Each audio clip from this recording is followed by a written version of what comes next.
아니 걔가 오늘 우리 병원에 진료를 보러 왔더라고. 가물가물해서 어디서 봤었지 생각해보니까 그때 그 여자 뭐야? 나랑은 조금 친분이 있었거든. 그래서 내가 딱 알아봤지. 아 그래? 임신했대? 좋겠네. 아니 그게 문제가 아니고 고민이라고 하면서 나한테 이야기를 터놓는데 아주 놀랄 노자야. 자기가 고민이고 한데 말할 곳이 없어서 얘기를 한다고 하면서 이 아이가 남편 얘기가 아니라는 거야. 그냥 애 낳으면 병원에서는 친자인 것처럼 다 해주는 거냐. 왜 애 낳고서 유전자 검사 안 하냐 이런 거 꼬치꼬치 캐묻더라니까. 어머 어머 정말? 대박이다. 그치? 사진 보여줄까? 내가 어제 고등학교 때 사진 다 뒤져서 찾았어. 얘 봐봐. 아, 난 기억이 안 나는데. 진짜 세상 별일 다 있네. 세상 무서운 줄 모르고 참. 내 말이 내가 남편한테 말하는 건 아니지만 어떻게 사람 대 사람으로 그럴 수가 있어? 남편은 지 자식인 줄 알고 애지중지 키울 거 아니야. 그렇겠지. 아주 남들은 애가 잘만 생기는구만. 정말 생각도 안 나는 가물가물한 고등학교 후배 이야기였고 엄청 흥미로운 얘기였어요. 마치 드라마 같았달까요? 요새도 그렇게 겁없이 친자도 아닌데 속이고 낳는 사람들이 있더라고요. 당돌하다고 생각을 했죠. 그렇게 1년이 거의 다 지났을까요? 카페 앞으로 갑자기 익숙한 모습이 보이는 게 아니겠어요? 정말 충격적이게도 전 시어머니였어요. 제가 잘못 봤나 싶어 저는 눈을 계속 비비고 있었죠. 양심이 있다면 여기에 올 수 없을 테니까요. 근데 자세히 보니 아기를 안고 있는 게 아니겠어요? 은주야, 오랜만이다. 아유, 카페 잘 되네. 어쩐 일이세요? 저희가 이렇게 볼 사이는 아니지 않나요? 쫓아내실 땐 언제고 왜 제 발로 여기까지 오셨어요? 예, 왜 그렇게 사납게 구니? 할 말 있어서 온 것뿐인데. 전 없으니 나가주세요. 저희 아무 사이 아닙니다. 오히려 남보다 못한 사이인 거 아시죠? 아가 좀 봐라. 어떻니? 우리 아들이랑 아주 빼다 박았지? 누군데요? 누구긴 누구야. 우리 손자다. 새로 결혼한 아가가 아주 기똥차게 낳아줬지 뭐니? 이것 봐라. 우리 아들은 멀쩡한데 네가 문제였잖아. 그 말씀하시려고 여기까지 오셨어요? 애기까지 데리고요? 참 할 일도 없으시네요 정말. 나가주세요. 업무방해로 신고하기 전에. 아유 뭘 그렇게까지. 아가도 여기가 싫은가 보다. 오는 거 봐. 아무튼 잘 지내려무나. 종종 애기 데리고 들릴게. 뭘 굳이 들으세요? 애기한테 뭐가 좋다고. 들어가세요. 다시 안 봤으면 하네요. 진짜 어이가 없었어요. 또 언제 결혼을 하고 언제 애를 낳은 건지 정말 어이가 없더라고요. 굳이 카페에 와서 자랑을 하는 꼴을 보고는 제가 참 이혼을 잘했다라고 혼자 생각하고 있었어요. 이제는 화도 나지 않고 그냥 황당할 뿐이었습니다.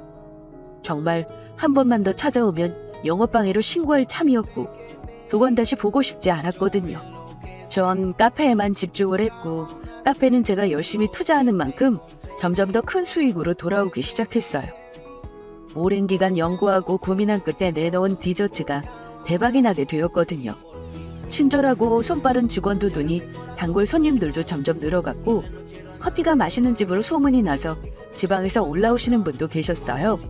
또 오픈하기 전부터 디저트를 포장하려고 줄이 쭉 서 있곤 했죠. 그렇게 저는 카페를 2호점을 내게 되었고 본점도 확장까지 진행하게 되었어요. 정말 제가 운이 좋았죠. 이 소식이 어머님께도 전해졌는지 갑자기 어머님이 오는 횟수가 느는 것 아니겠어요? 바빠 죽겠는데 말이에요. 제가 얼마나 만만했는지 계속해서 카페를 찾아와서는 황당한 이야기를 늘어놓는 게 아니겠어요? 너 이거 확장하고 2호점 냈다며? 그 돈이 다 어디서 나서? 그걸 제가 말씀드려야 하나요? 아니 서울 한복판에서 돈이 어마어마하게 들어왔을 것 같은데 그 돈 위자료지? 우리 아들이 이혼할 때 준 돈이지? 아주머니 저 돈 엄청 벌었어요. 그 돈으로 다 한 거예요. 돈도 없어서 쥐똥만큼 줘놓고는 무슨 말 같지도 않은 소리를 하세요? 짜증나게. 앞에 줄 서 있는 거 안 보이세요? 나가주세요. 맞잖아. 우리 아들 돈으로 이거 한 거 맞잖아. 아니면 결혼해서 꽁쳐 넣은 돈으로 너 확장한 거지? 너가 어디서 갑자기 이렇게 큰 돈이 생겨? 나한테 일보 다오. 아줌마, 정신 차리세요. 이제서야 제가 돈 많이 버는 것 같으니까 배 아프세요? 그렇게 귀한 사대독자 낳아준 며느리랑 아들이랑 행복하게 사세요. 말 같지도 않은 소리 하시지 마시고요. 협박에 업무방해로 신고하고 싶으니까요. 어머님은 그 이후로 종종 찾아와서는 위자료와 꽁쳐놓은 돈으로 카페를 확장시킨 거라면서 수입의 일부를 달라고 주장하기 시작했어요. 저는 귀뚱으로 듣지도 않았고요. 한 번 더 오면 정말 신고할 참이었죠. 일이 잘 풀리려고 하니 또 저한테 와서 왜 태클을 거는지 정말 화가 나서 주체가 안 되었어요. 그냥 잘 좀 살게 놔두면 안 되나요? 저는 그냥 모든 말을 무시하고 카페에 집중하기 시작했고, 그런 저를 건물주의 아들이 자주 들리면서 도와주기 시작했어요. 처음에는 자주 들리던 손님인 줄로만 알았는데 나중에 건물주 부부께 들어봤더니 변호사 일을 하고 있는 아들이라고 소개해 주시더라고요. 그 이후로 만날 때는 쉽게 얘기를 하지 못했던 이야기도 털어놓으면서 고소가 가능한지, 전시댁을 신고하는 게 좋을지에 대해서 상의도 많이 하게 되었고 가까워지게 되었어요. 저를 진정으로 위로해주면서 일도 도와주고 제 마음도 어루만져주는 그 사람이 저는 참 고마웠죠. 그렇게 저희는 호감이 생겨 조심스럽게 만나기 시작했고, 걱정만 많은 저를 항상 안심시켜주는 사람이었어요. 항상 지켜주겠다고 꼭 결혼하자고 말하는 사람이었죠. 저도 상처가 많았지만 이 사람을 한 번 더 믿고 시작해보기로 결심했고요. 그렇게 남자친구와 결혼 얘기도 하고 행복하던 어느 날 또다시 어머님이 찾아왔어요. 이번엔 며느리처럼 보이는 사람과 같이 찾아온 게 아니겠어요? 전 바로 112에 업무방해로 신고를 했고 들어오지도 못하게 막았죠. 더 이상 들어오지 마세요. 제가 분명히 쓸데없는 소리 하시는 거면 오지 말라고 말씀드렸어요. 112에 신고 다 했어요. 며느리 앞에서 망신당하고 싶지 않으면 그만하세요. 단호하게 말하면서 며느리를 보는 순간 저는 충격을 받아 입을 닫을 수가 없었어요. 그 새로운 며느리라고 하는 여자는 바로 제 산부인과 의사 친구가 말한 고등학교 후배였거든요. 요즘 사진도 보여줬던지라 저는 한눈에 따갈 수 있었어요. 잠시만, 저분이 며느리예요? 그래, 맞는데 왜? 우리 사대독자 낳아준 며느리다.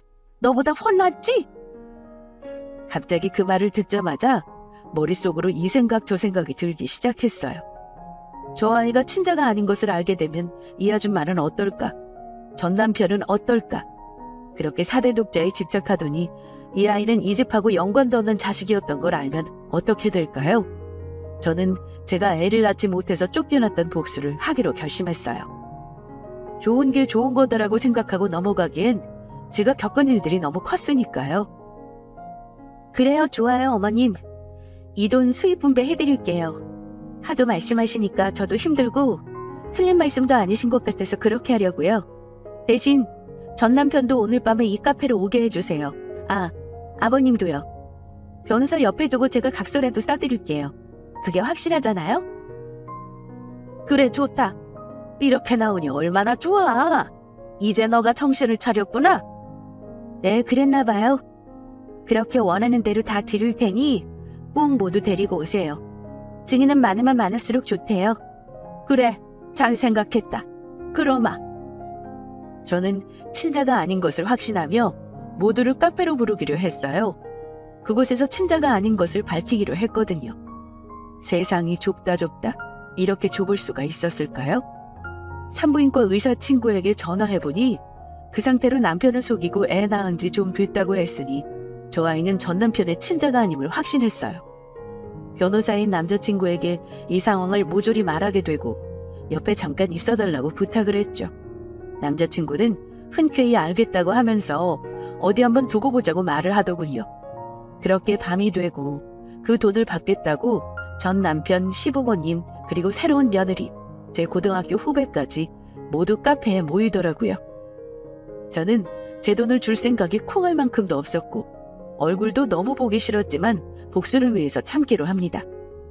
그래, 은주야. 다 모였으니 어디 한번 각서 좀 적어봐라. 변호사분이신가 보지? 네, 맞아요. 어머, 근데 애기도 왔네? 4대 독자라 그런지 아주 튼튼하네요. 그치? 아주 얼마나 이쁜지 모른다. 너가 못한 걸 얘가 대신해줬으니 고마워해야지. 근데요, 어머님.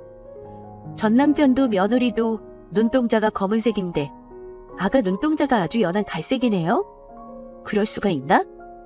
이 말을 하자 옆에서 며느리가 움찔하는 게 느껴지더군요. 저는 계속해서 말을 이어나갔어요.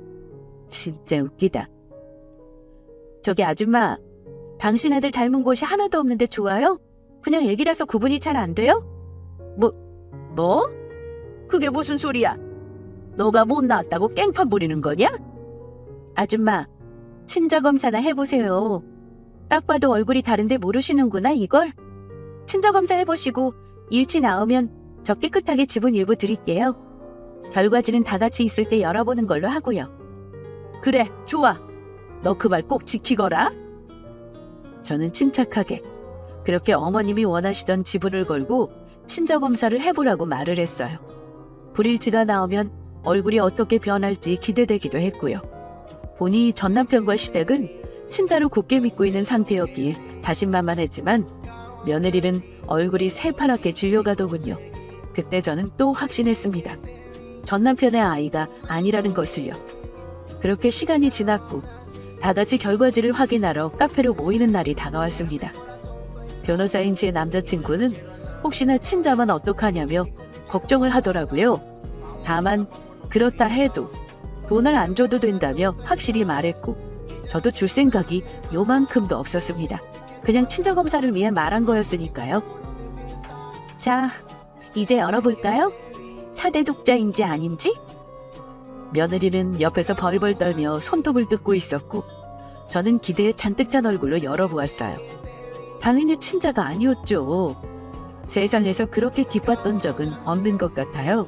제가 고생한 보답을 받은 것 같았죠. 아이고, 이걸 어쩌나? 4대 독자 물 건너갔네? 뭐야? 이거 잘못된 거 아니지? 아가, 말 좀 해봐라. 우리 손주가 내 손주가 아니라니. 이게 다 무슨 소리냐 대체?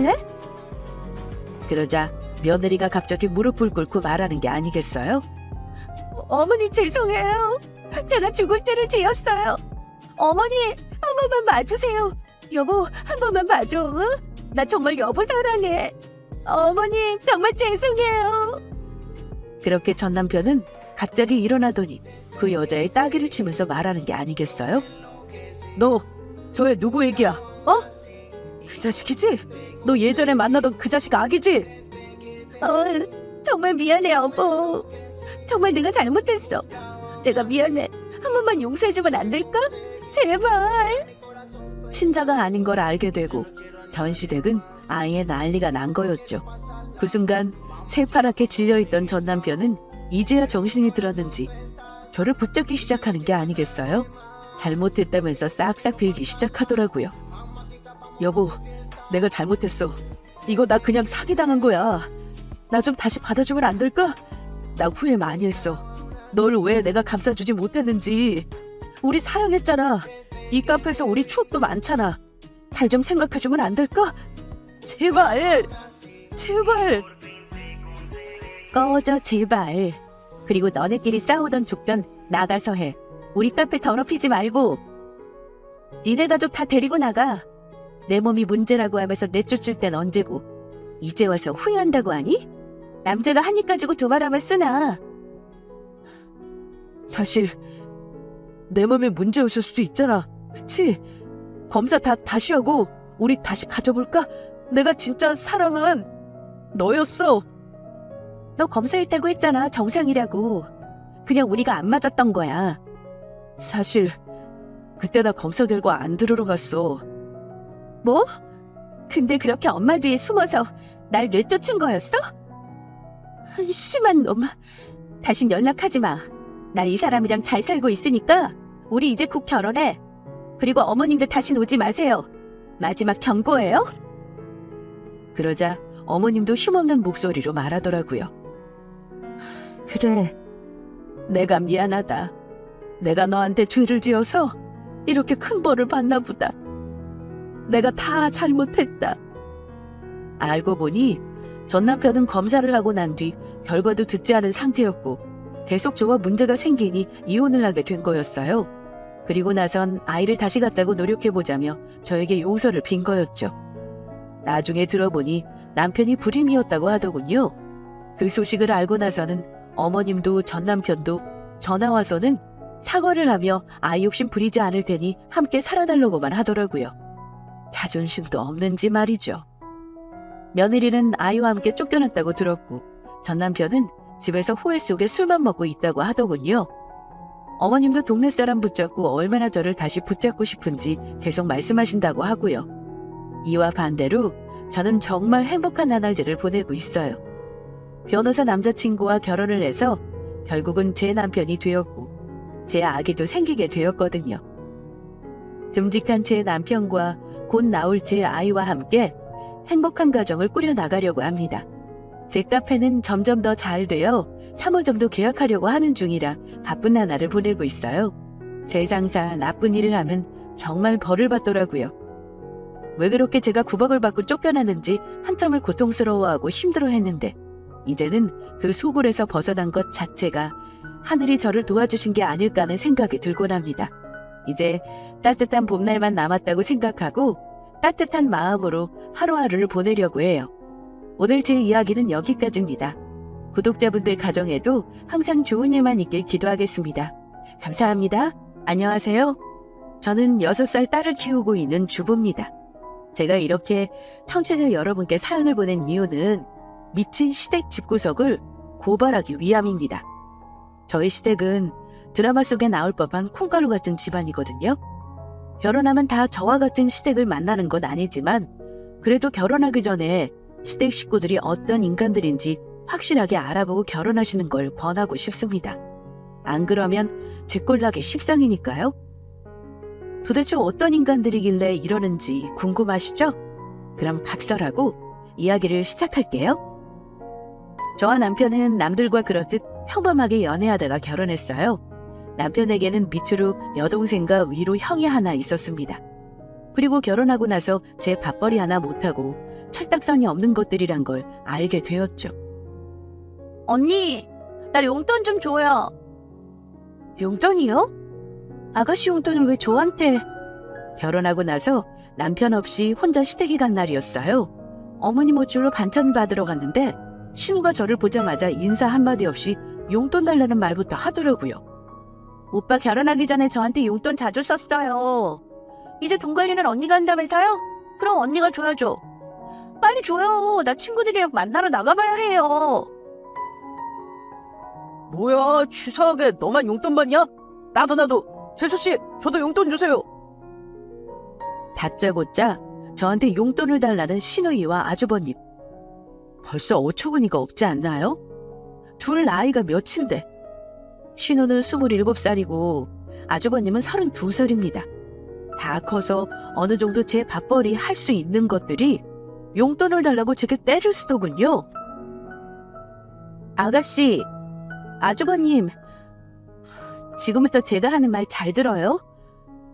오빠가 결혼하기 전에는 아가씨가 예쁘고 귀여우니까 아주버님은 딱하니까 용돈 주면서 챙겨줬겠죠. 하지만 이제는 아니에요. 결혼했고 이제 한 가정의 가장이에요. 더 이상 용돈을 바라는 건 욕심이겠죠? 거기다 아가씨하고 아주버님이 어리면 제가 이런 말도 안 해요. 둘이 지금 몇 살인데요. 용돈 정도는 본인이 알아서 해결할 수 있어야죠. 앞으로 용돈 같은 건 없으니까 그런 줄 알아요. 누구 마음대로요? 지금 이 말 오빠도 같이 생각이에요? 언니 혼자 마음대로 결정하는 건 아니죠. 우린 부부예요. 내 생각이 곧 오빠 생각이에요. 재수씨 참 깐깐하게 나오시네. 동생이 날 얼마나 잘 챙겨줬는데요. 우린 끈끈한 가족이가 있다니까요. 그건 결혼 전이라고 말했잖아요. 결혼한 지금은 전처럼 해줄 수 없다니까요. 언니, 그렇게 안 봤는데 되게 취사하게 나오네요. 우리한테 주는 돈이 그렇게 아까워요? 까지 용돈 좀 준다고 큰일 나는 것도 아니잖아요. 그렇죠. 하지만 만약 오빠처럼 챙겨주기만 하면 아가씨하고 아주버님의 자립심은 없어지지 않겠어요? 아가씨 언제까지 집에서 놀 거예요? 얼른 취업해서 시집갈 돈 모아야죠. 아주버님도 마찬가지고요. 용돈 받아서 놀러 갈 게 아니라 취업 준비에 심혈을 기울여야 할 때가 아니냐고요. 지금들의 모습을 보세요. 오빠가 계속 용돈을 챙겨주니까 아무것도 안 하고 놀려고만 하잖아요. 이건 둘을 도와주는 게 아니라고 생각해요. 웃기시네. 주기 아까워서 그런 거 뻔히 하는데 뭔 말이 그렇게 길어. 아, 됐어요. 내가 진짜 오빠한테 말하고 말지. 재수씨 정말 실망해요. 돈 아까워하는 짠순이인 줄은 꿈에도 몰랐네요. 야 됐어. 더 들을 것도 없어. 가자. 제 말에 잔뜩 토라진 신우와 아주버님은 짜증을 확 내고 밖으로 나갔습니다. 저는 제가 많은 말 했다고 생각했는데 둘의 반응이 저러니 황당하더군요. 그러나 뒤에 더 큰 황당함이 기다리고 있었습니다. 뒤에서 이 상황을 지켜보던 시모가 날카로운 눈매로 저를 노려보며 말했어요. 너 지금 뭐 하는 짓이냐? 뭐가요, 어머니? 그깟 용돈 뭐 얼마나 한다고 그거 주기 아까워서 애들한테 잔소리 한 거냐? 나도 잔소리 안 하고 귀하게 키우는 내 새끼들은 네가 뭔데 난리야? 어머니, 왜 용돈 안 주는지 그 이유를 설명했는데 못 들으셨어요? 들었다. 그게 이유가 되니? 주기 싫은 변명이지? 어머니, 정말 그렇게 생각하세요? 저 용돈 주는 거를 아깝게 생각 안 해요. 정말 아가씨와 아주버님이 걱정돼야 한 말이었고요. 아가씨랑 아주버님 지금 나이가 몇인데요. 남들은 열심히 일해서 앞가림하고 돈 모으고 있는데 반면에 둘은 한참 뒤처졌잖아요. 어머님은 하나도 걱정 안 됐어요? 너 지금 나 가르치려고 드니? 누가 그걸 몰라? 얘 참 웃기네. 내 자식이야. 걱정을 해도 내가 하고 시집 온 지 얼마나 됐다고 가르치려더니 더군다나 네가 말하지 않아도 어련히 알아서 할까. 안 그래도 일자리 없어서 마음 아픈 애들한테 그렇게 말해야 했냐? 하도기고 위로해주지를 못할 망정 잔소리하면서 나 같으면 스트레스나 풀라고 용돈 쥐어줬을 거다. 얘가 이렇게 생각이 없어서 영원. 어머님은 제가 잘못했다며 혼내시더라고요. 정말 황당했습니다. 용돈 줘봤자 뭐 얼마나 된다고 그 돈이 아깝겠어요? 사실 결혼하기 전부터 남편이 형과 동생한테 용돈을 자주 주고 잘 챙겨준다는 걸 알고 있었습니다. 하지만 제 시선에는 좋지 않게 보였어요. 만약 둘이 열심히 취업 준비하고 노력한다면 얼마든지 용돈 줬을 거예요. 둘은 허구한 날 놀 궁리만 하고 있었기 때문에 용돈 주기 싫었습니다. 제 딴에는 그게 둘을 위하는 방법이라 생각해서죠. 사람마다 상대를 위해서 하는 행동이 다른 법인데 시댁 식구들은 제 뜻을 몰라줬습니다. 그래서 퇴근하고 돌아온 남편에게 있었던 일을 이야기해줬어요. 엄마가 그렇게 말씀하셨어? 그렇다니까. 내가 진짜 얼마나 황당하던지. 아가씨랑 아주버님도 그래. 내가 어떤 마음에서 안 주는지 뻔히 알면서 그거 너무하다고만 생각하더라. 내 동생이랑 형이 조금 그래. 아직 철이 없어. 그러니까 자기 앞으로 둘한테 쩔쩔매지 마. 언제까지 그렇게 대할 거야? 둘 나이가 몇인데 그게 정말 둘을 위하는 일이라고 생각해? 야 그렇지. 나도 잘 아는데 나이 차이가 조금 나다 보니까 마냥 귀엽게만 생각이 드네. 형은 그냥 낙하고. 근데 나도 정신 차려야지. 자기 말대로 이게 둘을 위하는 일이 아니니까. 아까 아가씨가 나가면서 그랬어. 자기한테 용돈 달라고 하면 된다고. 혹시라도 연락이 오면 절대로 주지 마. 나처럼 단호하게? 알겠어. 그렇게 할게. 자기한테 이런 말하는 거 솔직히 마음 불편해. 하지만 그래도 어쩔 수 없어. 자기랑 결혼한 이상 아가씨랑 아주버님도 내 식구잖아. 그래서 내 가족이다 생각하려고. 언제까지 우리가 챙겨줄 수 없는 노릇이고 스스로 자립심 키울 수 있도록 도와줘야지. 나중에 둘이 취업 준비로 필요한 게 있다면 그때는 자기처럼 살뜰하게 챙겨줄게. 그러니까 혹시라도 서운하게 생각하지 말아줘. 서운하기는 전혀. 오히려 나보다 자기가 더 생각해주는 것 같아서 고맙기만 한데 뭘. 어머님도 마찬가지야. 오늘은 시집 온 지 얼마 안 되어 좋게 넘어갔는데 다음에 또 그러시면 나 할 말 다 할 거야. 그러니까 자기는 그런 줄 알아? 알겠어. 자기가 뭐 틀린 말 하는 것도 아니고 알아서 해. 역시 남편은 제 마음을 이해해 줄 알았습니다. 솔직히 제 생각이 틀린 게 아니잖아요. 이렇게 단호하게 결단해서 행동해야 하루라도 빨리 둘을 옳은 길로 인도하는 거로 생각했습니다. 그리고 며칠이 흘렀어요. 평화로운 주말 남편은 회사 일로 출근했고 저는 집에서 쉬며 밀린 살림을 처리하고 있었습니다. 그런데 갑자기 신우가 찾아왔어요.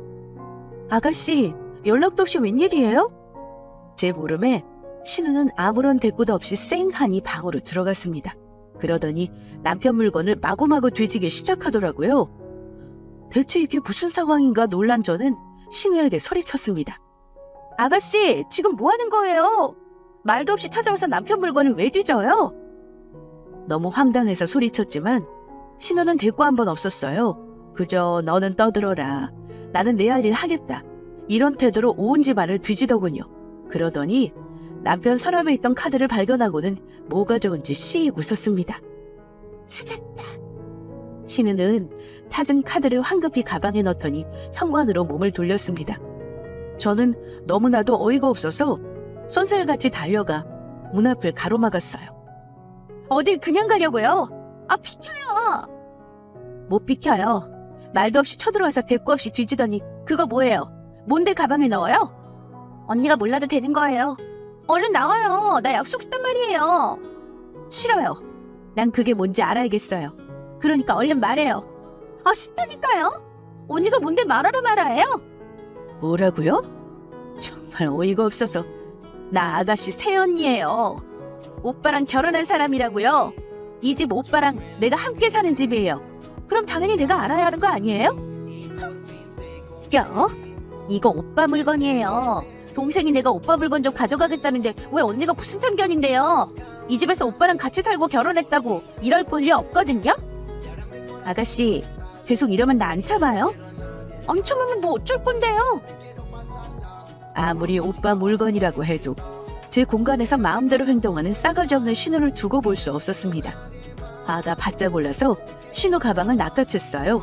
그리고 아까 넣어놓은 카드를 찾아서 꺼냈습니다. 신우는 자기 가방을 달라고 잡아당기고 난리쳤어요. 왜 남의 가방을 함부로 손대고 난리예요? 이거 안 내나요? 그러는 아가씨는요? 이거 오빠 카드 아니에요? 허락 먹고 가져가는 거냐고요? 허락은 무슨 허락이요? 내가 필요하면 가져가는 거지. 결혼하기 전부터 오빠가 용돈을 하면서 주던 카드예요.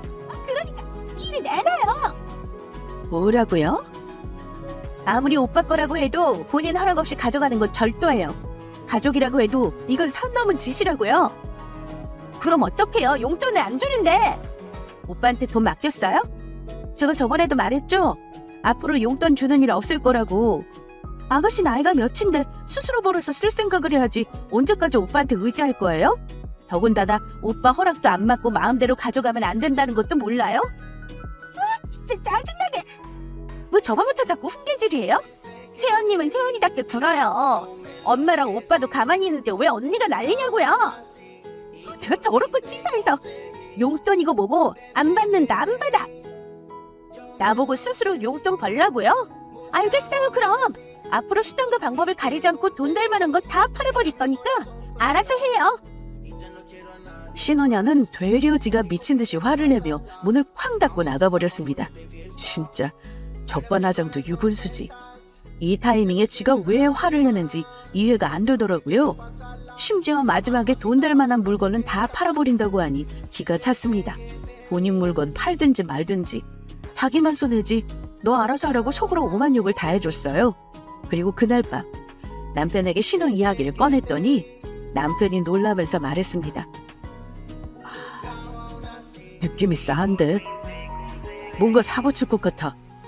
사고는 무슨 사고. 본인 물건 팔든지 말든지 신경 쓰지 말자. 그래봤자 본인만 손해지 뭐. 지 물건만 팔면 다행인데 다른 사람 물건까지 팔까봐 그러지. 에이 설마. 자기가 내 동생 몰라서 그래. 걔는 그러고도 남을 애야. 한번 비뚤어지면 얼마나 막 나가는데. 그래? 에이 그래도 나이가 몇인데 막 나가겠어. 한두 살 먹은 어린애도 아니고. 됐고 자기는 이번 일 그냥 넘기지 말고 아가씨 단단히 혼내. 허락도 없이 집에 막 쳐들어와서 물건 뒤지고 자기 카드 막 가져가는 게 말이 돼? 알겠어. 그냥 넘기지 않고 단단히 이야기해둘게. 그런데 괜히 더 열받아서 막 나갈까봐 걱정이다. 나는 자기한테 괜히 복수한다고 설칠 것 같고.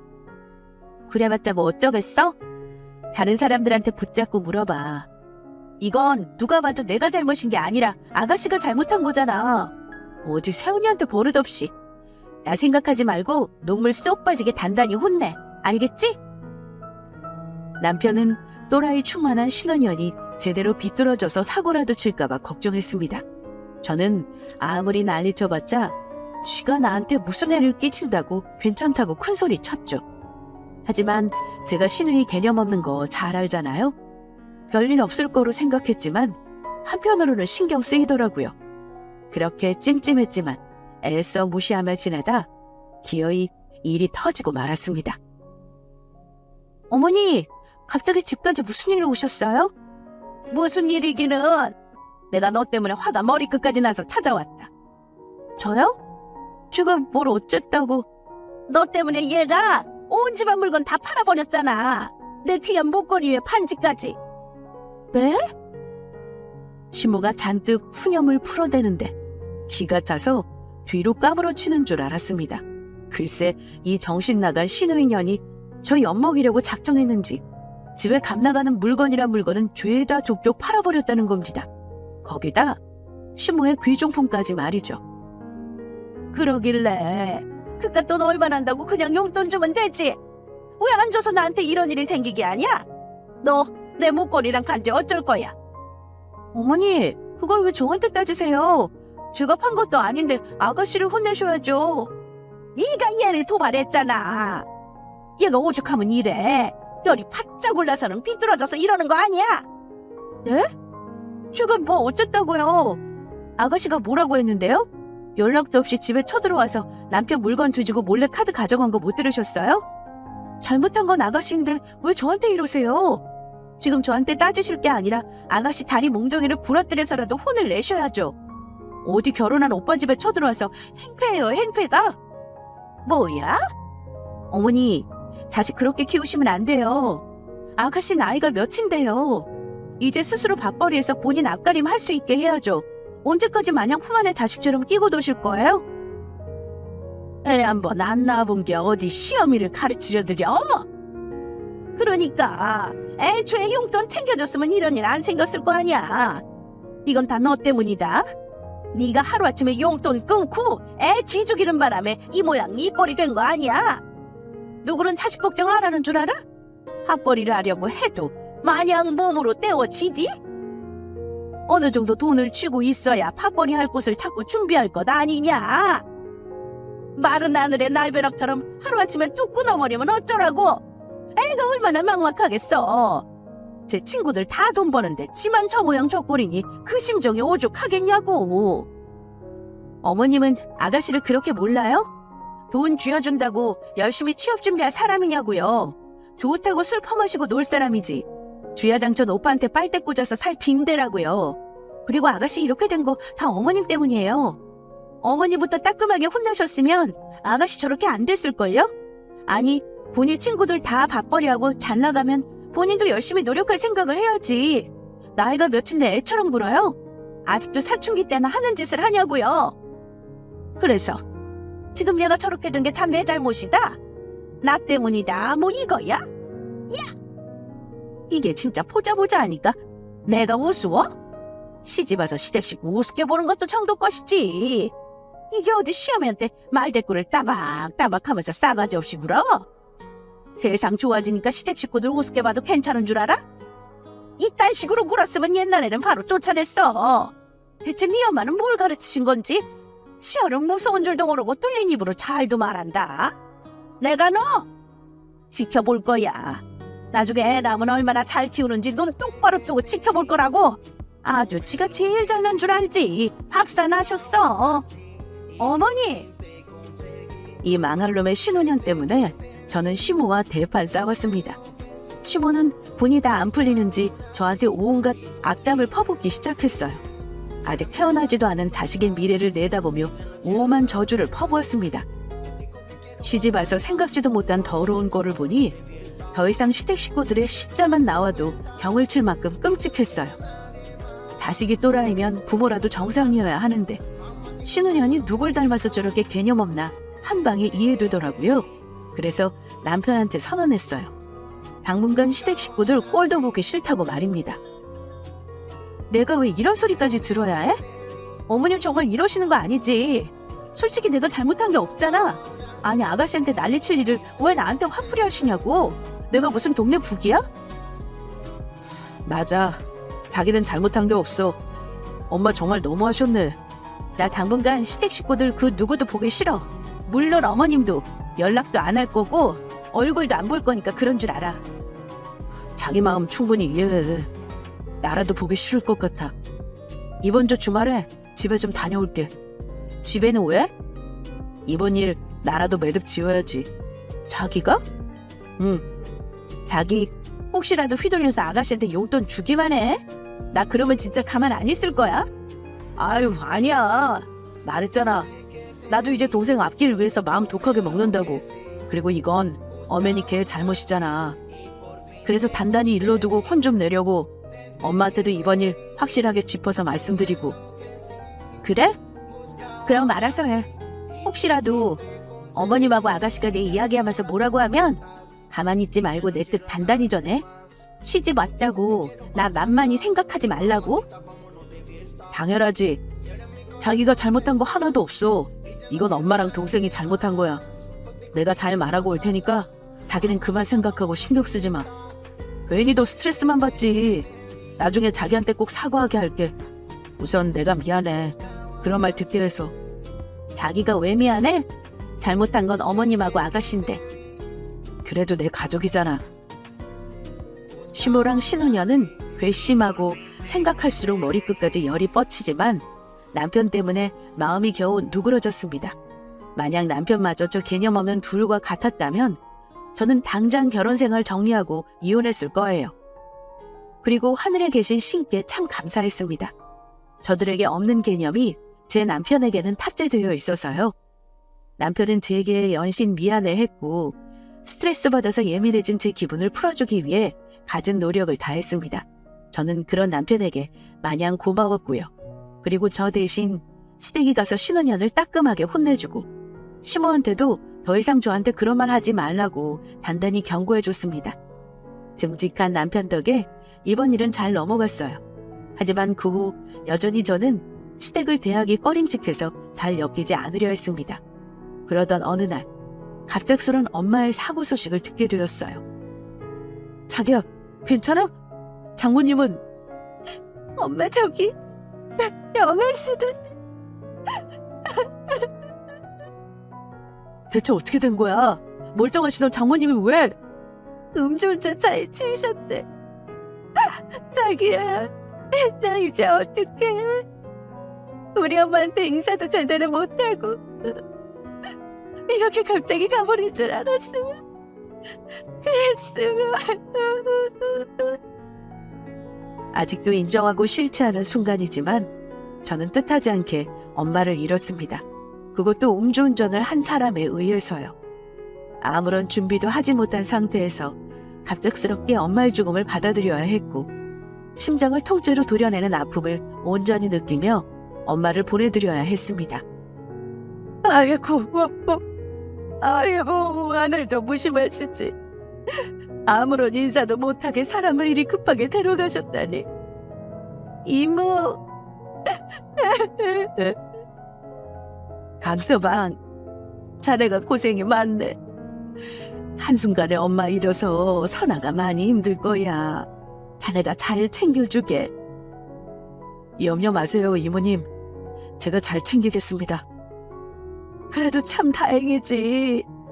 이렇게 든든한 강서방이 네 옆에 있으니 우리 언니 편히 가겠다. 이모 말씀처럼 남편은 제가 해야 할 일까지 다 책임져서 도와줬습니다. 저는 엄마를 떠나보냈다는 슬픔에 아무것도 할 수 없었어요. 남편은 묵묵히 조문객을 맞이하고 밤새 제 곁에서 저를 보살폈죠. 지금 생각해보면 남편도 매우 힘들었을 텐데 제 역할까지 다 하느라 고생 많이 했어요. 힘든 순간이었지만 그래도 버틸 수 있었던 건 남편이 있었기 때문이었습니다. 그렇게 남편에게 의지하면서 환하게 웃고 있던 엄마의 영정사진만 바라봤습니다. 그렇게 하염없이 울고 있는데 문득 듣고 싶지 않은 목소리가 불쑥 귀에 들어왔습니다. 예, 나왔다. 시어미가 왔는데 쳐다도 안 보고 뭐 하는 거냐? 엄마, 지금 힘든 사람한테 왜 그래요? 마음이 저리 약해서야. 천년만년 사는 것도 아니고 언젠가는 돌아가실 텐데 뭐 마냥 영원한 삶이 어디 있다고. 이왕 이렇게 된 거 정신 차리고 좋게 보내드려야지. 엄마, 그런 말씀 하실 거면 그냥 가세요. 얘가 정말 왜 이래? 창가가들이 네 마누라만 중요하냐? 이 어미는 하나도 상관없고? 그런 게 아니잖아요. 엄마 이런 사람한테 할 소리는 아니니까 이러죠. 아무튼 사돈이니까 할 도리는 해야지. 나중에 또 저거한테 뭔 소리를 들으려고. 내가 할 도리는 해야 나중에 쟤한테 무슨 말을 하더라도 제대로 할 수 있는 거 아니겠어? 참, 네 동생도 왔다. 애들도 왔어요? 당연히 와야지. 새언니 엄마가 돌아가셨는데. 오빠 안녕? 나도 왔어.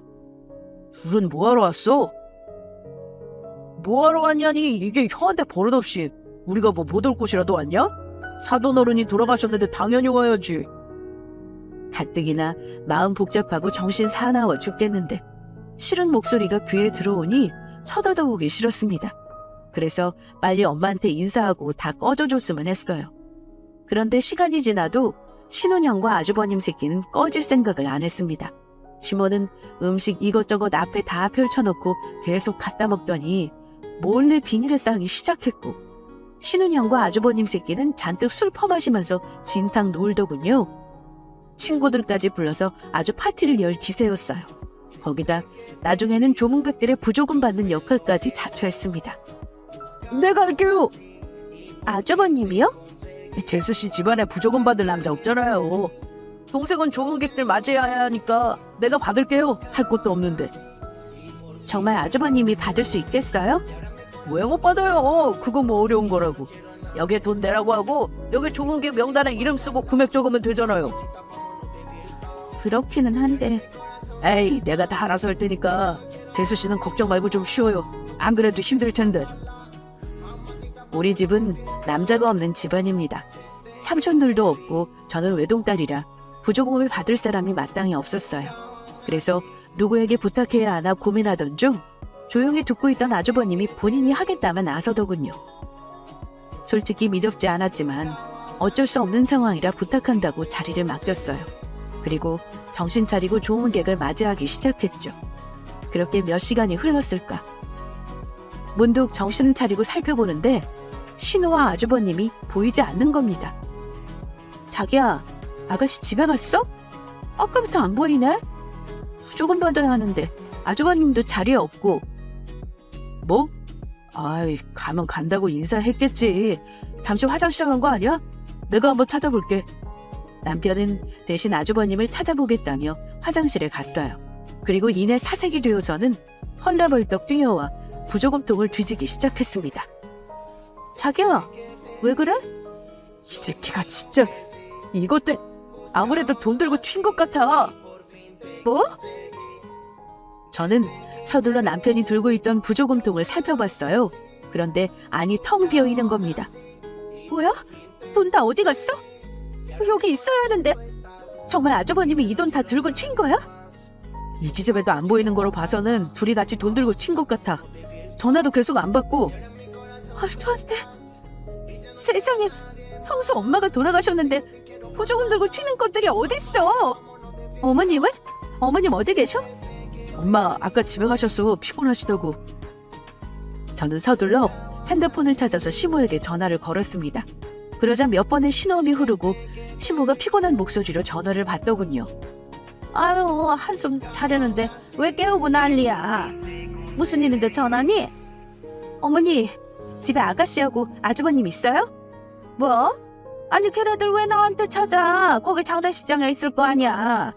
피곤해서 나 혼자 왔구먼. 그게 정말이에요? 정말 아가씨랑 아주버님 집에 없어요? 아, 글쎄 없다니까. 왜? 장례식장에 없냐? 잠시 화장실이나 뭐 어디 갔겠지. 아무리 찾아도 없어요. 전화도 안 받고요. 심지어 조문객들이 낸 부조금까지 싹 다 없어졌다고요. 뭐? 너 그래서 지금 우리 애들 의심하는 거냐? 이게 진짜 어밀고 제정신이 아니라고 해도 멀쩡한 내 자식들을 도둑으로 몰면 안 되지. 너 확실하지도 않은 거로 사람 의심하면 못 쓴다. 내가 오늘은 네 처지가 딱해서 그냥 넘어가는데 한 번만 더 이딴 소리 하면 가만 안 있을 줄 알아? 시모는 세상 앙칼지게 전화를 확 끊어버렸습니다. 저는 끊긴 전화를 잠시 쳐다보다가 고개를 들어 CCTV를 찾았어요. 그리고 마침 이쪽을 향해 찍고 있는 CCTV가 있길래 당장 살펴보러 뛰어갔습니다. 그리고 그곳에서 신혼형과 아주버님 놈이 부조금을 챙겨서 튀는 영상을 확보했죠. 남편은 그 모습에 저와 같이 큰 충격을 받았어요. 이것들이 진짜 어떻게 이런 짓을... 어떻게 사람이 이럴 수 있나요? 아무리 돈이 궁해도 부조금을 들고 튈 수 있냐 이겁니다. 이것들은 개념 없는 걸 넘어서 사람이 아니구나 싶었어요. 마음 같아서는 당장 절도죄로 쳐놓고 반 죽여놓고 싶은데 엄마를 잘 보내드리는 게 먼저였습니다. 그래서 꾹 누르고 장례식을 마무리할 때까지 참았어요. 3일장이 끝난 뒤 엄마를 굳게 화장해서 낙골당에 잘 모시고 바로 남편과 시댁으로 향했습니다. 마침 도착하니 누워서 과자 먹으며 TV 보는 아주버님 새끼가 눈에 딱 띄었어요. 그래서 냅다 달려가서 손과 발로 미친 듯이 때렸습니다. 왜래요, 재수씨? 미쳤어요? 그래, 미쳤다. 너라면 안 미치고 백이겠냐? 너 우리 엄마 돈 어쨌어? 어땠냐고? 이 미친놈아! 지금 무슨 소리 하는 거예요? 엄마 돈이라뇨? 네가 가져갔잖아. 우리 엄마한테 들어온 부조금. 그 돈 가져가려고 부조금 받는다고 그랬냐, 이 새끼야? 저는 미친 듯이 아주버님을 쥐어패기 시작했어요. 그리고 그때 호랑이도 제 말하면 온다고 소란에 깜짝 놀란 신우가 방문을 열고 나왔습니다. 저는 옳다구나 신우년한테 달려가서 머리채를 잡았죠. 니년이 꼬셨지? 아무리 돈이 궁해도 그렇지 이딴 식으로 돈을 마련하라고 들어? 너 이게 사람이야? 신우년은 저한테 머리채 잡혀서 아프다고 난리치며 제게 온갖 욕을 퍼붓기 시작했어요. 이 미친 게 진짜 갑자기 찾아와서 지랄이야. 이거 안 나? 저는 손에 더 힘을 줘서 머리털이란 털은 다 뽑을 기세로 휘어잡았습니다.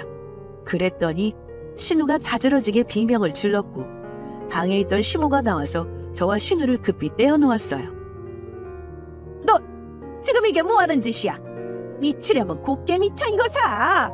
어디 귀한 내 자식한테 손을 대? 제가 왜 어머니 귀한 자식들한테 손을 대는데요? 저것들이 맞을 짓을 했으니까 이러죠.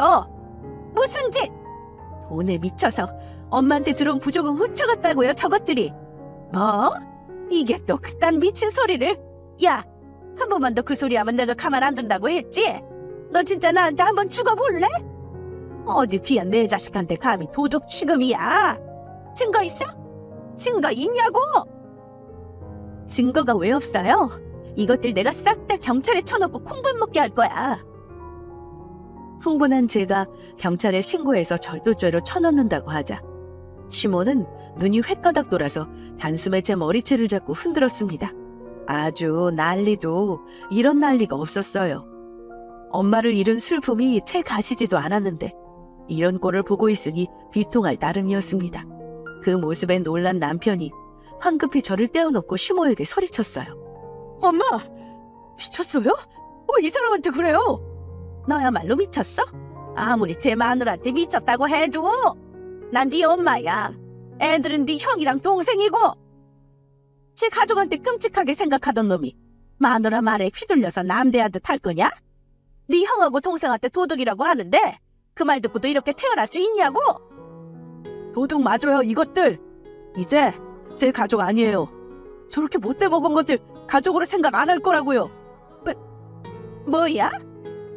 자, 이것 좀 보세요. 이러고도 도둑이 아니라고요? 남편은 들고 있던 핸드폰을 들어 시모에게 당시 CCTV 영상을 보여줬습니다. 그러자 시모가 당황하면서 저와 남편 눈치를 살피더군요. 이제 아셨죠? 제가 왜 이러는지. 꼭 이렇게 영상을 들이밀어야만 믿으세요? 어머님은 어쩜 자식들을 그리 모르세요? 저 이번 일 절대 그냥 못 지나쳐요. 경찰이 이 영상 넘기고 절도죄를 신고할 거라고요. 제가 잔뜩 흥분해서 소리치며 말하자 시모는 놀라서 어쩔 줄 몰라 했어요.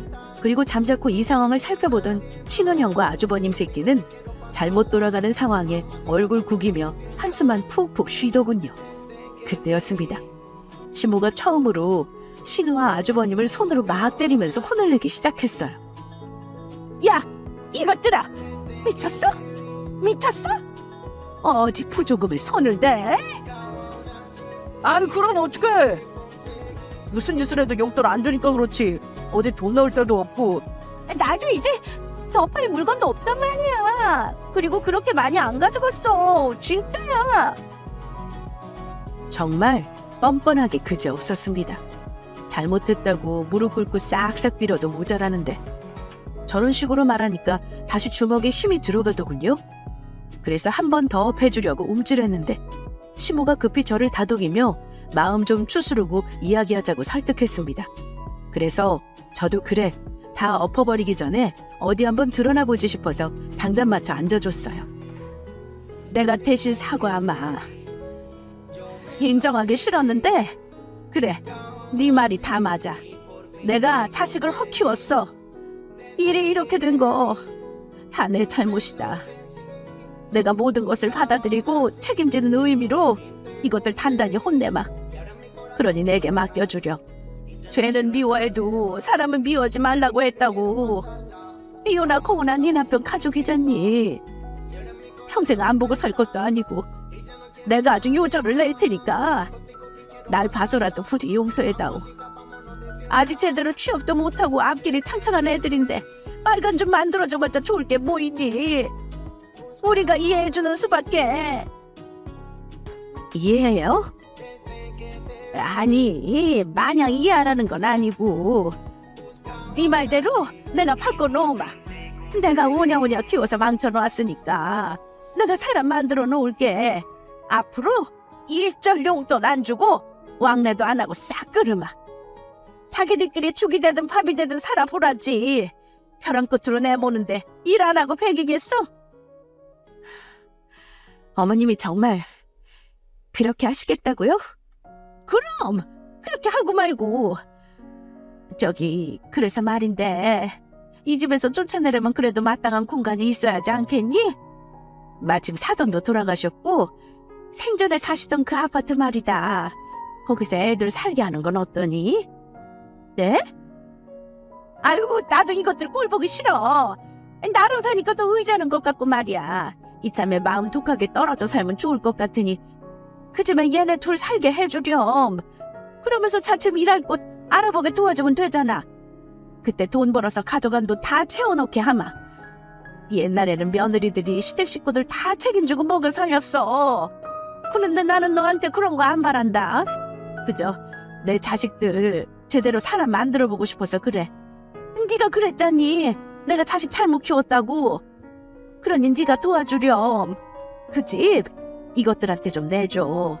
좋은 집 놀려봤자 뭐하겠니. 사람 하나 살리는데 보태는 게 낫지.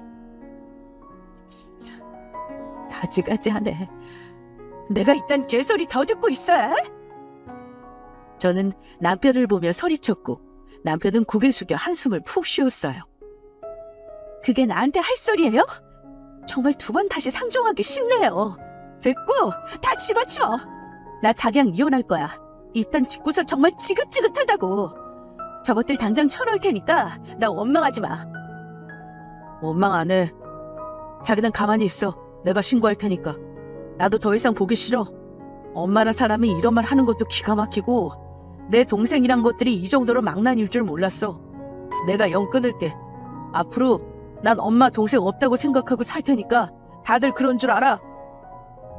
남편은 저를 데리고 그 집을 빠져나왔습니다. 그리고 제게 미안하다며 얼마나 서럽게 울었는지 몰라요. 저는 그런 남편이 참 안쓰러웠습니다. 잘못한 게 저 사람들인데 남편이 모든 고통을 떠안았으니까요. 그리고 남편은 정말 독하게 시댁과 연을 끊었습니다. 다음날 바로 경찰서에 가서 영상을 제출하고 동생 2명을 절도죄로 신고했어요. 그제야 상황 파악을 한 시모와 동생 둘은 잘못했다고 무릎 꿇고 싹싹 빌었지만 남편과 저는 눈길조차 주지 않았습니다. 제 손으로 직접 동생들 이름에 빨간 줄을 긋게 했지만 남편은 조금도 후회하지 않았어요. 또 시댁으로 들어가는 모든 돈줄을 다 끊으니 돈이 공해진 시모는 죽는 소리를 냈죠. 하지만 후회해봤자 이미 늦었습니다. 정말 오만정이 다 떨어졌어요. 남편은 지금까지 시댁 식구들과 연 끊고 살고 있어요. 오로지 저와 우리 딸만 생각하면서요. 물론 저도 우리 가족만 생각하고 있고요. 앞으로도 그럴 계획입니다. 그럼 지금까지 저의 긴 사연 들어주셔서 감사합니다. 안녕하세요. 저는 현재 대구에 거주 중인 30대 중반의 여자입니다. 이제는 봄이 성큼 다가온 것 같죠? 봄이 오면 괜히 마음이 들뜨는 것이 사람을 설레게 하네요. 이런 영향 때문일까요? 저는 용기를 내어 사연을 보내고자 마음을 먹게 되었습니다. 네, 바로 썰TV의 말이에요. 친정엄마가 즐겨 들으시는 채널이다 보니 저도 자연스럽게 접하게 되었죠. 가족들에게는 비밀로 하고 오늘 사연을 보냅니다. 제가 오늘 들려드릴 이야기는 제 전남편에 대한 이야기예요. 그 자식이 얼마나 치사한 인간이냐. 자기가 바람나서 저한테 이혼하자고 해서 이혼해 줬더니만 다시 나타나서 제게 합치자고 하더군요. 남주긴 아깝다나요? 그래도 살아온 시간이 있는데 다른 사람 만나서 맞추며 살아가는 것보다는 자기랑 사는 게 낫지 않겠냐고 하더군요. 네, 저도 그 인간이 인간 말종, 쓰레기라는 것, 그거 너무 잘 압니다. 그래서 꺼지라고 면전에 대고 욕 한 바가지 쏟아부었네요.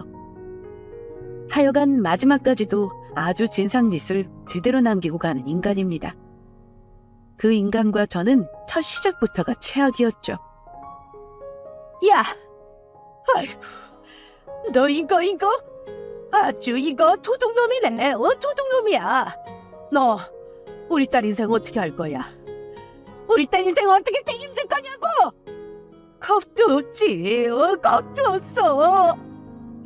내가 우리 소영이를 얼마나 애지중지 키웠는데, 우리 소영이를 내가 어떻게 키웠는데 네가 내 딸 인생을 망치려 들어? 망치려 들긴? 어떻게 할 거야? 어떻게 할 거냐고? 아이고 언니 그만해. 일단 진정 좀 해. 이러다 쓰러지겠어. 진정하고 일단은 숨 좀 고르고 물 좀 마셔봐.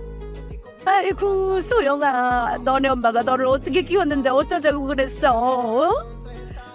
네 엄마가 아빠 없는 자식 소리 안 듣게 하겠다고 너를 얼마나 애지중지 키웠는데. 미안해 엄마. 미안해. 나도 이렇게 될 줄 몰랐어. 나도 몰랐다고.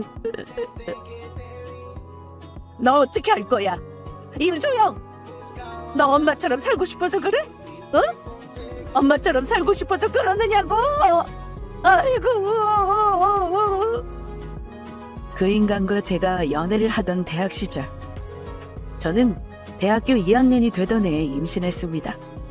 저의 임신 소식을 알고 저의 친정엄마는 기절하기 직전까지 가셨죠. 아빠는 제가 엄마 뱃속에 있을 때 어딘가로 도망을 갔다고 했습니다.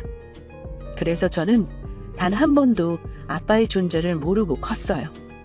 당신처럼 살지 말라고, 저는 절대 고생하며 살면 안 된다고, 악착같이 저를 키워주신 엄마한테 제가 보여드린 모습이라곤 혼전 임신이었죠. 그 인간, 아마 그날 저희 친정엄마한테 들은 욕, 등짝을 맞은 횟수를 더한다면 그놈이 죽는 그날까지 들을 욕과 맞을 것에 비해 아무것도 아닐 겁니다. 그렇게 엉엉 울고 미안하다, 죄송하다 소리를 해가며 저는 결혼하게 되었어요. 정말 어린 나이에 말입니다. 소영아, 이렇게 말하면 안 되는 거 아는데 정말 철저하게 네 인생만 생각했을 때 너 애 지우는 게 나을 수도 있어. 다른 애들 말로는 주수 지나면 애랑 정들어서 그런 거 하기도 힘들다더라. 그러니까 너는 지금 얼마 안 됐으니까 지금이라도 지워. 어머니 생각도 해야지. 누구는 그럴 생각 안 해봤겠어? 안 돼. 문학까지 갔었는데 발이 떨어지지가 않아. 나 못 지울 것 같아. 이렇게 애 지우고 나면 나 평생 죄책감 때문에 제대로 못 살 것 같아. 그리고 간호사 하고 싶다는 사람이 자기 애 지우고 어떻게 다른 환자를 보겠어. 나 그냥 아이 낳을 거야. 남들보다 먼저 고생한다고 생각할래. 물론 결혼을 준비하는 과정에서도, 그리고 결혼하고 나서도 주변 친구들은 저한테 네 인생을 생각했을 때 아이를 지워야 한다라는 소리도 많이 했습니다. 지금 우리 아이를 보면 내가 어떻게 감히 그런 생각을 했을까 죄책감이 밀려오지만, 당시에는 저도 아이를 지워야 할까라는 생각을 하루에도 수십 번 했었어요. 그런데 차마 그럴 수가 없었죠. 초음파 사진에 있던 그 콩알만한 아이가 제 눈에 계속 아른거렸기 때문입니다. 그리고 간호사를 하겠다고 대학까지 온 제가 아이를 지운다는 건 더더욱 스스로에게 용서받지 못할 짓이라는 생각이 들었어요. 저는 만삭의 몸으로 열심히 학교를 다녔습니다. 그런데 그 와중에 그놈은 자기 인생만 생각하더군요. 나 다음 달에 입대야. 내가 자원 입대했어. 원래 이렇게 자원 입대 한다고 해도 들어가기 한참 걸리는데 내가 운이 좋았던 거라니까. 나 너랑 우리 애 포기하는 거 아닌 거 알지? 다 우리 가족을 위해서 내가 선택한 거야. 내가 하루라도 빨리 군대 다녀와야 그 다음에 바로 취업 준비하고 너도 고생 덜 할 거 아니야. 조금만 기다려줘. 요즘 군대 가면 군대냐? 시간 눈 깜짝할 사이에 지나간다고 하더라. 그래도 장모님 계시니까 소연이 너는 나 입대하면 장모님 댁에 들어가서 지내면서 학교 다니면 되잖아. 그러면서 시험 준비랑 취업 준비하면 되고. 둘 중 한 사람이라도 먼저 자리 잡는 게 애한테도 좋은 거 알지? 나는 나라를 열심히 지킬 테니까 너는 우리 집안을 지키기 위해 열심히 공부하도록.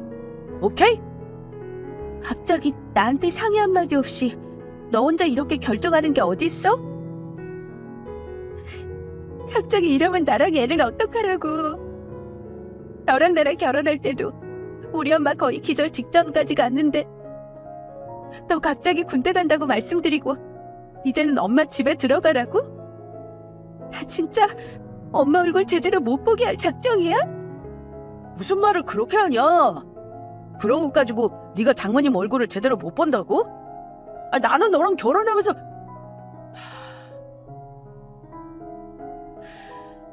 나는 너랑 결혼하면서 우리 집에서 쫓겨나다시피 있는 거 몰라서 그러는 거야 지금? 너 아버지 없이 어머니랑 둘이서만 살았다고 그 얘기 듣고 우리 할머니부터 시작해서 엄마 아빠까지 난리였어. 내가 그런데도 너랑 우리 애 책임져야 하니까 우리 집 식구들이랑 인연 끊다시피 하고 너랑 이렇게 살고 있는 거잖아. 손해로 따지면 누가 더 손해겠냐? 소영아, 너 진짜 이럴 때 보면 꼭 애처럼 굴더라. 나도 부모 있어. 그런데도 내 가정이 있으니까 이렇게 하는 거 아니야. 누구는 뭐 군대 가고 싶어서 자원까지 했겠어? 진짜 생각하니까 열받네. 넌 자꾸 그렇게 너만 손해보는 것처럼, 너만 너희 부모님한테 실망드리는 것처럼 굴지 마. 상의 한마디 없이 군대에 자원 입대했다. 곧 입대다. 라는 말을 하고는 그놈은 저렇게 저를 생각 없고 이기적인 사람으로 몰고 갔습니다. 저와 전 남편이 임신 사실을 알렸을 때 시댁 식구들은 제가 아빠 없이 자란 게 마음에 안 든다면서 결혼을 반대했었어요. 그놈 말로는 자기는 그래도 책임감이 있었기에 자기 부모와 인연을 끊고 저랑 결혼한 거라고 했죠. 저 말을 듣고도 어이가 없었습니다. 지금의 나였다면 전 남편 부모들한테나 전 남편한테도 시원하게 쌍욕해가면서 맞대응했을 텐데 말이에요. 저 때 저는 너무 어렸고 화도 잘 내지 못하는 그런 사람이었습니다. 그 인간이랑 살면서 제 성격이 바뀐 거죠. 화도 잘 내고 참지 못하는 성격으로 말입니다. 그렇게 저와 아이를 위한 선택을 한 거라며 호련히 군대로 입대한 그놈. 저는 남편 없이 출산을 했죠. 친정엄마는 그런 제 모습을 보며 한참을 숨죽여 오셨습니다. 아마도 당신의 예전 모습이 떠올라 그러셨겠죠. 그렇게 아이를 낳았습니다. 아이를 낳으니 엄마가 표현했던 그 말이 무엇인지 알 수 있었어요. 자식이 있다면 엄마는 세상 그 누구보다도 강해진다는 그 말 말입니다. 보고 있어도 보고 싶은 아이를 맡겨두고 저는 더욱 악착같이 공부를 했어요. 조기 졸업을 할 수 있게 말입니다. 그러는 사이 남편이었던 그놈도 진급하고 휴가도 나왔죠. 애기 얼굴 좀 더 보다가 나가지? 이번 휴가 때 보고 나면 또 한참 뒤에나 애기 얼굴 보러 올 거 아니야. 애기가 아빠 얼굴 까먹겠다. 지금 이 나이 애들이 기억 못하는 것 같아도 다 영향이 간대. 엄마 아빠가 얼마나 사랑해주고 안아주냐에 따라서 애들이 크면서 정서 상태가 다르다더라. 그러니까 성엽이랑 술 먹는 건 다음 휴가 때 먹어도 되는 거잖아. 이번 휴가는 술 먹으러 나가지만 말고 애기랑 시간 좀 보내고 그래. 어? 에헤이, 제대하면 실컷 볼 텐데 뭘 그렇게 유난스럽게 구냐? 너 자꾸 그러면 나중에 욕먹어.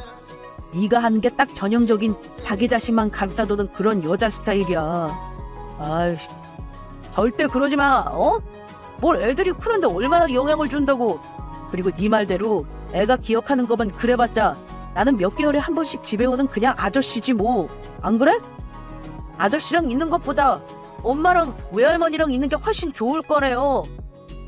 나 나간다. 현관문 잠금장치 걸어두지 마. 저번에도 걸어둬서 나 들어올 때 완전 애먹었던 거 알지? 나 나간다. 야, 송재희! 재희야! 소라, 아빠는 우리 소리가 안 보고 싶었나 봐. 우리 소리는 아빠 보고 싶어서 엄마랑 맨날 아빠 사진 보고 그랬는데 아빠 너무한다. 그렇지? 아빠가 제대하고 나면 우리 소리랑 많이 놀아준대. 그러니까 우리가 조금만 더 이해해주자. 망할로. 몇 개월에 한두 번 나올까 말까한 휴가를 나왔어도 집에 붙어있는 꼴을 보지 못했습니다.